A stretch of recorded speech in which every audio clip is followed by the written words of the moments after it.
अस्सलाम वालेकुम viewers, welcome back to my YouTube channel daily tips with Asma. आज की इस वीडियो में हम आपको बताएंगे सरमद नाम का मतलब क्या है।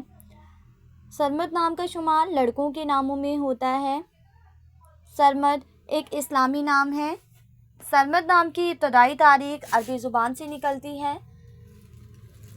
सरमद नाम के अफराद के लिए खुशकिस्मत नंबर 6 माना जाता है। माहिरीन के मुताबिक सरमद नाम के लड़के बहुत रहमदिल होते हैं। सरमद नाम का मतलब है हमेशा रहने वाला।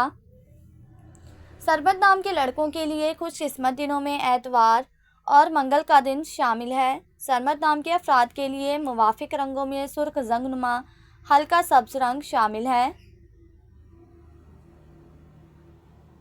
सरमद नाम के अफराद के लिए मुवाफिक पत्थरों में पुखराज पत्थर शामिल है।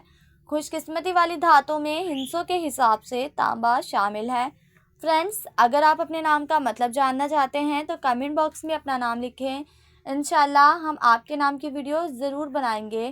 Thanks for watching. अल्लाह हाफिज़।